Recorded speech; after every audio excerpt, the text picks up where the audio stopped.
back from the dead.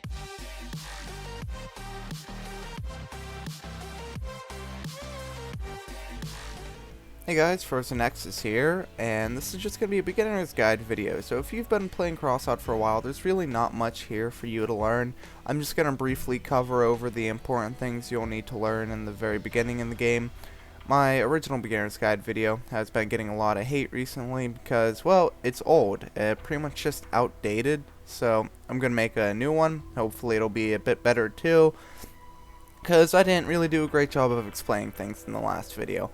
So starting off is with factions.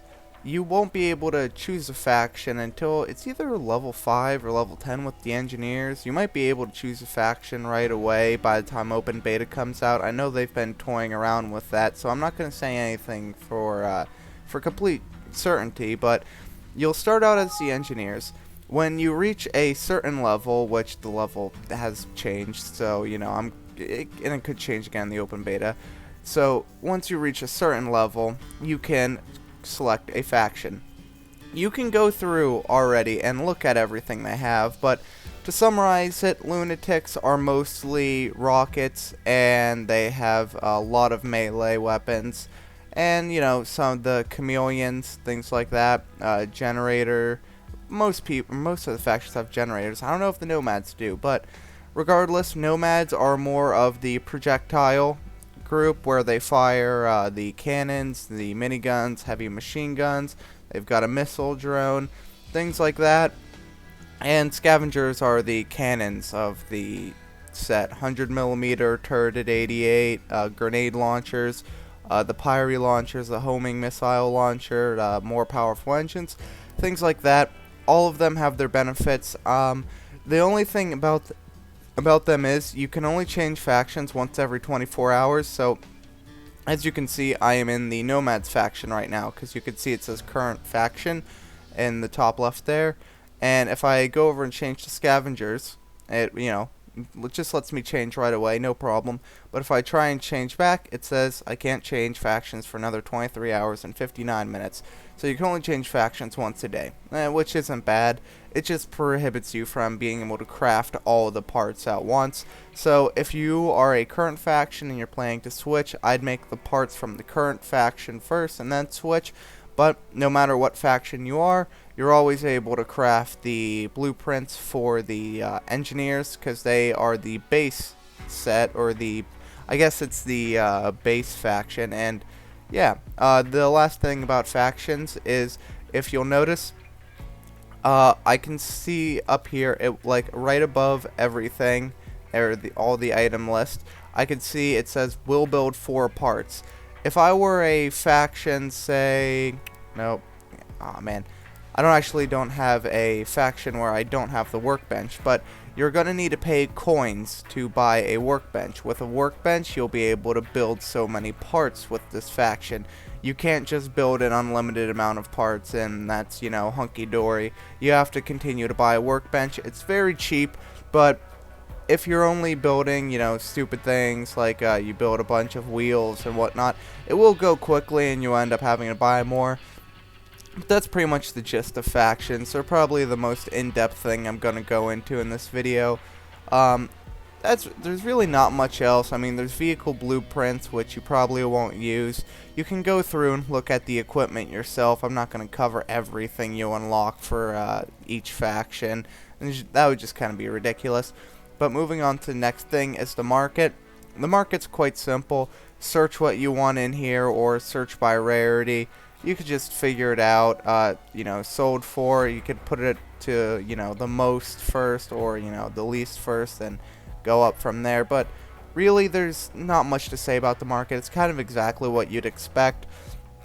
Although, the one thing that I do want to point out is that selling items on the market, you may be confused, like, there's no sell button here. What you do is you go over to your storage, and say I want to sell one of these World War T1 or WWT1 cabins.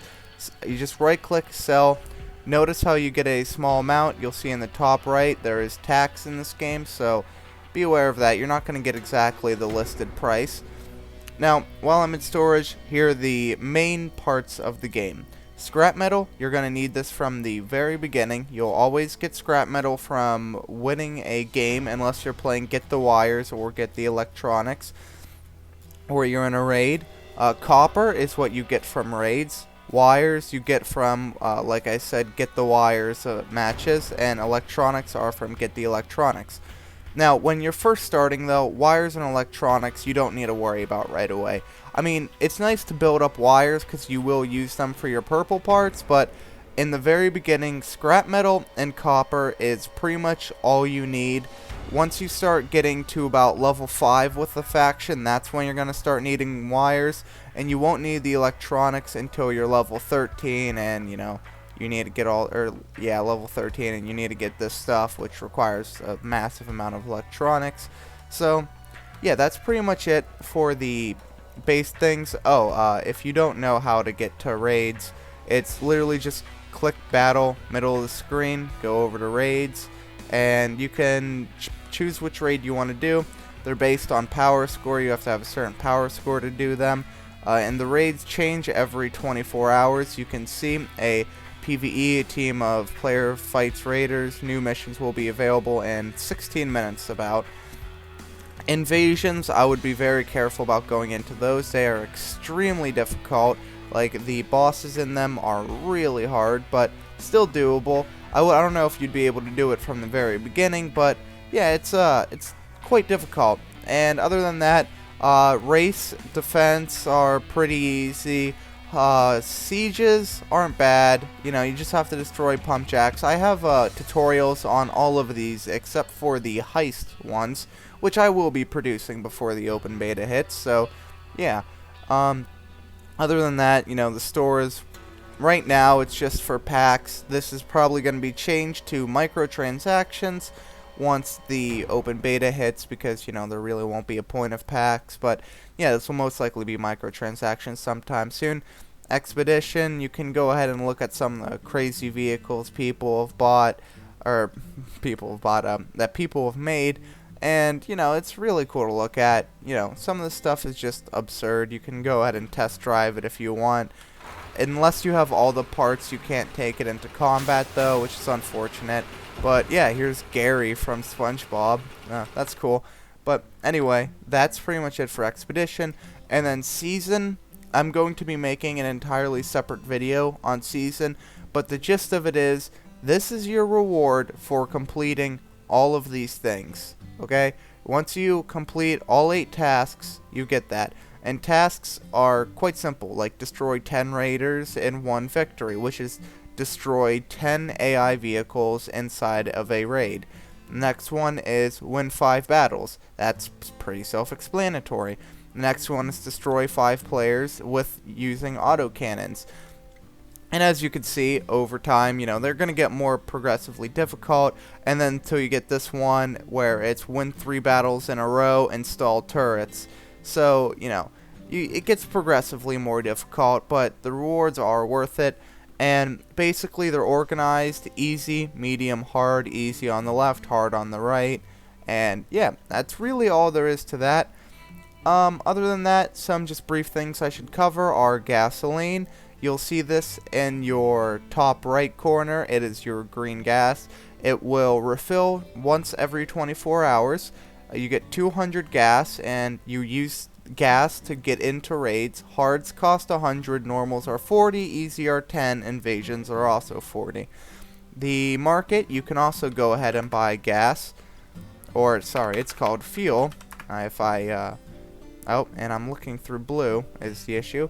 But yeah, you can see it's not too expensive in here. It's 15 or 17 coins for the 100 fuel, which, you know, that's half your fuel right there. That would be, you know, 34 coins to fill up your fuel all the way. The fuel barrel itself will, if you win a battle without your fuel barrel exploding, it will give you fuel, but that's an entirely different video. I made a whole video on that. You can go check that out if you're interested in that. And really, other than that, that's about it. You have some things like the friends list. That's self-explanatory. You have the leaderboards, and then you have your clans. You know, you can create your own clan. I'm not going to get into all that stuff because that's not stuff you really worry about right away. If there is anything you want to, actually care about, is the challenges. If you can do them, go ahead, but some of them are, things that you just can't do, or it's really sometimes just stuff that you're not really wanting to do. You can usually always do them, but a lot of the time I don't want to. So yeah, they're definitely worth the reward, and if you can do them, I would do them. But other than that, that's really all there is to it. I could get more into detail about some things, but this is just very much a beginner's guide, just getting you letting you know the gist of the game and what it's going to be like. So I hope you did enjoy. I hope this helps you out a little bit. If you think there's anything I left out, leave or let me know in the comments. I would really like to know, because maybe I can put an annotation up or something, cover anything that I left out, because I know in my last one I definitely did leave some stuff out, and I was very disappointed in myself. But yeah, anyway, that's pretty much it for this video. I hope you did enjoy. Please leave a like and subscribe if you really like my content, and I hope to see you guys in the next one. Peace out and have a great day.